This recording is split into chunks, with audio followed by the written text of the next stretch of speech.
अनंत कोटी ब्रह्मांड नायक राजाधिराज योगीराज प्रब्रह्म श्री संत सद्गुरू ब्रह्मांड नायक बाळूमामांच्या नावानं सांगायला. नमस्कार भक्तांनो. आजच्या व्हिडिओमध्ये मी तुम्हाला बाळूमामांना नवस कसा बोलायचा, जेणे की तो 100% पूर्ण होतोच. जी काही आपण नवस बोललेला आहे, जी काही आपली इच्छा आहे ती 100% पूर्ण होते. मी सुद्धा आत्ता सध्या परिस्थिती मामांना एक नवस बोललेला आहे. तो नवस कसा बोलायचा आणि तो कसा लवकर पूर्ण होतो याबद्दल मी तुम्हाला थोडीशी माहिती सांगणार आहे. त्यासाठी व्हिडिओ शेवटपर्यंत नक्की बघा. तर बघा, त्याआधी मला खूप साऱ्या कमेंट येतात की ताई तुझे व्हिडिओ रेग्युलर काय येत नाहीत, काय झालं, काय प्रॉब्लेम आहे, अशा मला कमेंट येतात.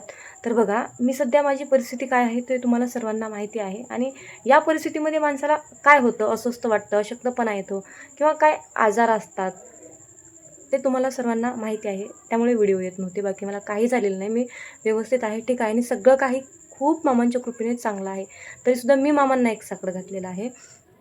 तर सर्वात अगोदर तुम्हाला सांगायचं म्हणजे उद्यापासून ठीक 7:30 वाजता आपला व्हिडिओ येणार आहे आणि सर्वांनी तो व्हिडिओ बघायचा आहे, शेअर करायचा आहे. मामांचे संदेश तुम्हाला मी सांगते ते म्हणजे एक सेवा आहे.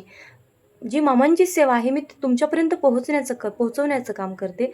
आणि जे तुम्ही संदेश हलक्यात घेता किंवा ऑनलाईन किंवा अशा काही कमेंट येतात की खोटारडे संदेश, हे ज्यांची इच्छा नाही, देवावर भावना नाही, ते लोक बोलतात. सो आपण तो विषय बाजूला ठेवू.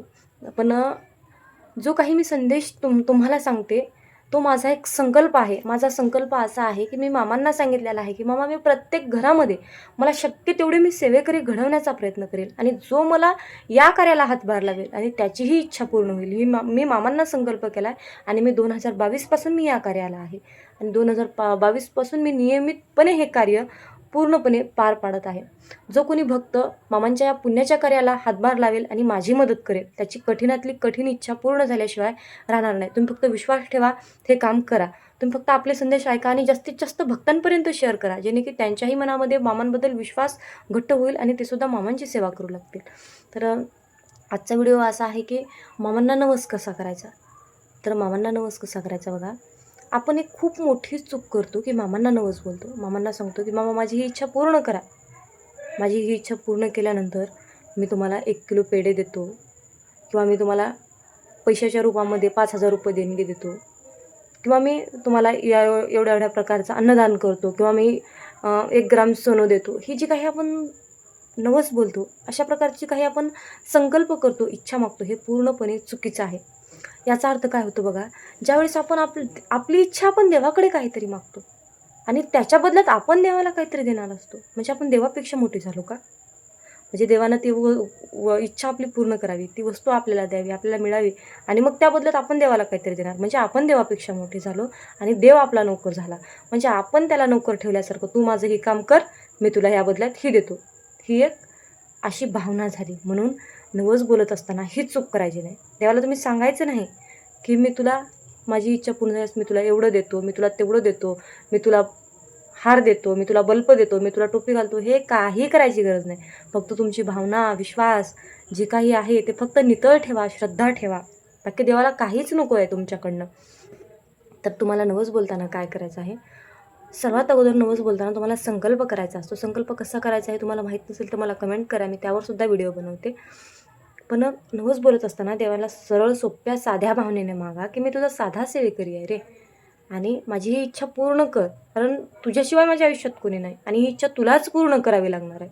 तुम्ही देवाला असं सांगा, पण देवाला असं म्हणू नका की मी तुला हे देतो, ते देतो. सध्या परिस्थितीमध्ये मी देवाला एक नवस मागितला, म्हणजे एक नवस केला आपल्या मामांना, आपल्या स्वामींना. मी एक नवस केला की माझी ही इच्छा पूर्ण करा, पण त्या बदल्यात मी त्याला काहीच देणार नाही. इच्छा तर एवढी आहे की प्रचंड कडक आहे, कडक म्हणजे एकदम शक्तिशाली आहे. जे अशक्य आहे ते त्याला शक्य करायचं आहे त्या देवाला. आणि एवढी मी कठोरातली कठोर इच्छा मी देवाला सांगितली आणि त्या बदल्यात मी त्याला काहीच देणार नाही. त्या बदल्यात मी त्याला फक्त एक माझा नितळ भाव, माझी एक नितळ श्रद्धा आणि एक अटळ विश्वास आणि माझं आणि त्याचं नातं आणि माझं देवावर असलेलं प्रेम, यापेक्षा मी त्याला या व्यतिरिक्त मी काहीच देऊ शकत नाही.